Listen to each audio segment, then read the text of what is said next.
The EduPlant program is a national competition and development program that helps schools to grow food sustainably that might be able to add fresh vegetables, fruit, and so on to the school feeding scheme. There's so many children who are going hungry, and children who are not getting enough food aren't able to learn properly. So the EduPlant program is actually helping children to learn better. The EduPlant program has got two streams, you could say. The one stream is the one-day workshops, such as the one that we've had today, which introduces the concept of permaculture and food gardening. And then there are cluster workshops, and there are 4 clusters in each province around the country. Now, the cluster workshops take the information that we're providing today, but then give some practical examples, practical learning, and we end up developing the garden at different schools. We also give them resources that they can take back and put into their schools, and in that way we're developing a cluster of schools in a particular area. EduPlant doesn't select anybody to attend any workshop. It's open to any school, any educator. We would like as many educators to attend as possible, because the more educators are attending, the more impact we're having on the schools. So the invitation goes out to everybody.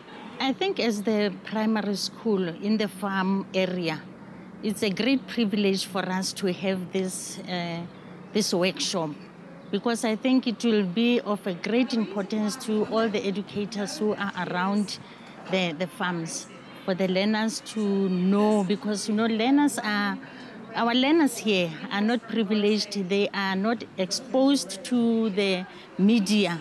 So this workshop is going to have a great impact on educators and learners. I liked the workshop because I thought it was very enlightening. There are ways of getting water that I never really even thought of in regards to, because my school doesn't have a lot of money. We don't have gutters, so we had to figure out other ways of going about getting water, and some of the methods that they suggested were just fabulous, and the ways about going against actually building a garden, just very, very smart, and I hope to take that back to my community.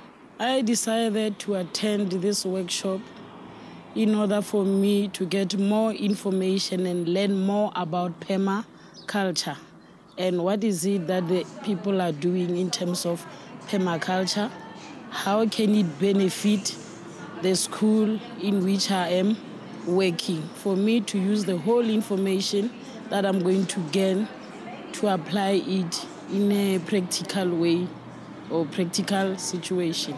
Most of us who are facilitating EduPlant workshops are not really into what we call chalk and talk.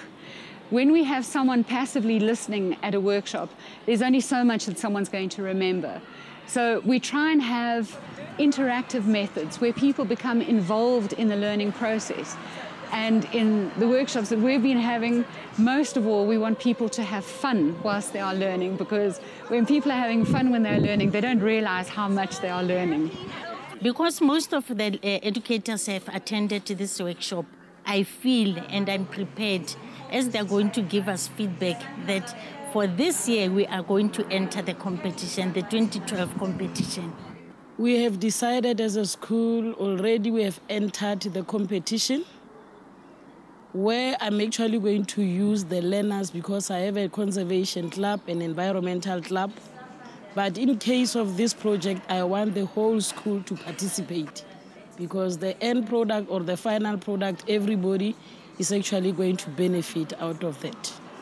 To enter the EduPlant competition, a school needs to complete the entry form, and they are available from Food and Trees for Africa or at the workshops.